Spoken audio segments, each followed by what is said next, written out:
Hello guys, welcome back. This video is the continuation of our previous video where we talk about the conditional operators and an or. In today's video, we will discuss about the ternary conditional operator.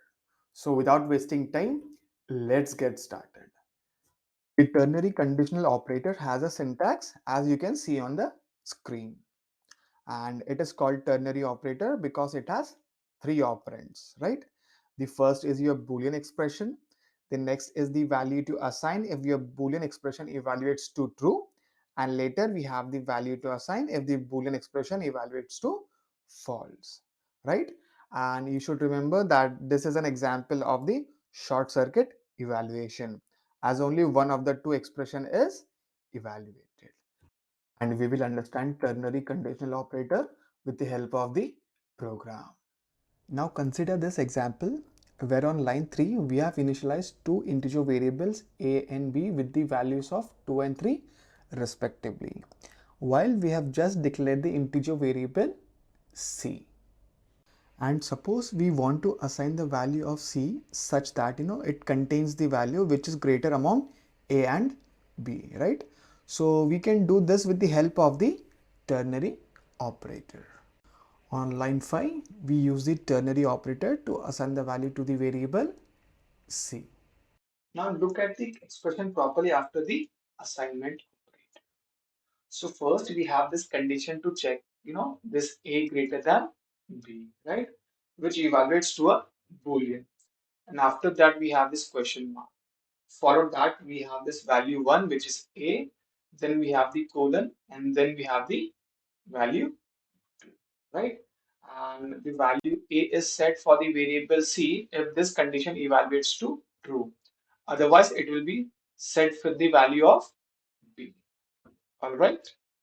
But as you know that this expression a greater than b evaluates to false.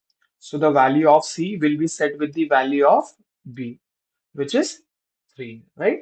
So now let us compile the program and check the output. Now let me compile the program and let us execute it. And as you see, we have the output as 3. Now consider this simple example where we have the integer variable a, and as you know that the boolean condition is true, so the value which will be assigned to the variable a will be 3, right? So now let us run and verify the output of the variable a. And now if I compile and run this, I should get the output as 3. And as you see, we have the output as 3. All right. And now if I change this Boolean condition to false, my output should be 4. All right. So let me save this and run this. And if I compile and run this, the output should be 4.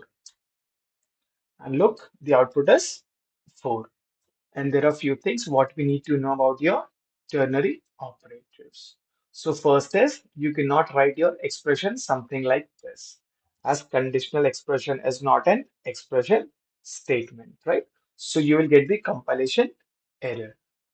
Now let me compile the program. And as you see, we have the compilation error. And last thing what we need to know about the ternary operator is that it can be nested. So we can write something like this, right? So for the expression which I have highlighted, the output will be 5, right? And so you can play around with the expressions to understand more about the ternary operators. So let me print this output. So here if I compile this and run this, I should get the output as 5. And as you see, we have the output as 5. That is it for the today's video. And I will see you until next time.